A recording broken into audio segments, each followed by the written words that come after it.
स्थानिक स्वराज्य संस्थांच्या निवडणुकांचं बिगुल वाजलं। नगरपंचायत नगर परिषदेच्या निवडणुकीची तारीख जाहीर। 2 डिसेंबरला मतदान तर 3 डिसेंबरला निकाल। महानगरपालिका निवडणुकांची घोषणा नाहीच, मात्र 42 नगरपंचायती 246 नगर परिषदांसाठी निवडणुका होणार। राज्य निवडणूक आयोगाची घोषणा। दुबार मतदारांची निवडणूक आयोगाकडून दखल। दुबार मतदारांच्या नावापुढे डबल स्टार चिन्ह असेल। दुबार मतदानाला एकाच ठिकाणी मतदान करता येणार। राज ठाकरेंची निवडणूक आयोगावर टीका। मतदार यादीतील घोळावर निवडणूक आयोगाचं उत्तर नाही। निवडणूक आयोग सत्ताधाऱ्यांच्या हातचं बाहुलं। राज ठाकरे यांची एक्स पोस्ट। आशिष शेलारांची धाडशी भूमिका। शेलारांची पत्रकार परिषद म्हणजे सरकारची विकेट। शेलारांचं कौतुक करत रोहित पवारांची भाजपाला कोपरखळी। सध्याच्या मतदार याद्यांवरच निवडणुका होणार। मनसे आणि मविया आता काय करणार याकडे लक्ष। मतदार यादी जाहीर झाल्यानंतर न्यायालयाचा हस्तक्षेप अशक्य। दाखल याचिकांच्या सुनावणीच्या वेळेस उच्च न्यायालयाचं मत। आशिष शेलारांना निवडणूक आयोगाचे अधिकृत प्रवक्ते घोषित करा। केंद्रीय निवडणूक आयोगाला मनसेचं पत्र। मविया जिंकली तीच यादी स्थानिक निवडणुकीत। जिंकलेली यादी असूनही मविया का घाबरते? चंद्रशेखर बावनकुळे यांचा शलका सवाल।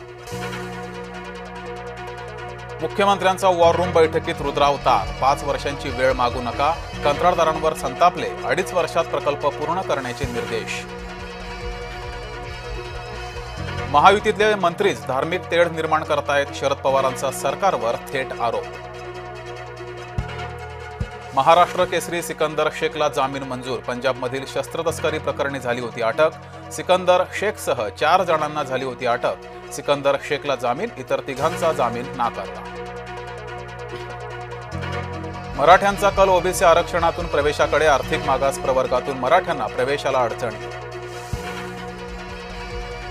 शिरूर परिसरामध्ये बिबट्या जेरबंद। हल्ल्याच्या परिसरातच बिबट्या जाळ्यात। बिबट्या पकडायला लावले होते 11 पिंजरे। सिंधुदुर्गामध्ये पावसानं भात उत्पादक शेतकरी मेटाकुटीला। आंबा काजूचा हंगाम देखील लांबणीवर। परतीच्या पावसानं कोकणातला बळीराजा संकटात।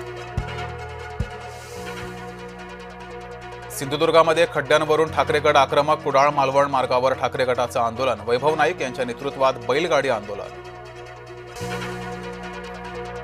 वर्सोवा घाटकोपर मेट्रो लवकरच 6 डब्यांची, अतिरिक्त 32 डब्यांच्या खरेदीसाठी निविदा काढण्याची तयारी। मुंब्र्यात टवाळ बाईक स्वारावर कारवाई। मोहम्मद शेख करायचा मुंब्र्यामध्ये टवाळी। ठाणे पोलिसांची धडक कारवाई। शिक्षक विद्यार्थ्यांना शिकवत नसल्यानं विद्यार्थी पालकांचं अनोखं आंदोलन। वाशिममध्ये शिक्षणाधिकाऱ्यांच्या दालनातच भरवली विद्यार्थ्यांची शाळा।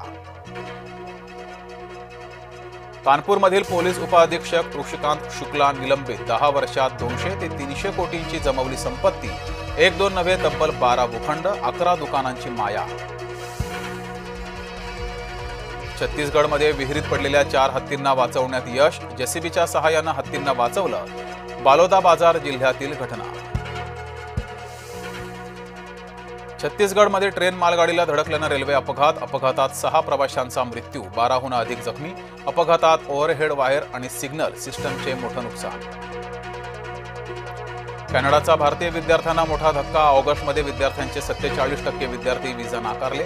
कॅनडाच्या इमिग्रेशन, रेफ्युजी आणि नागरिकत्व विभागाची माहिती।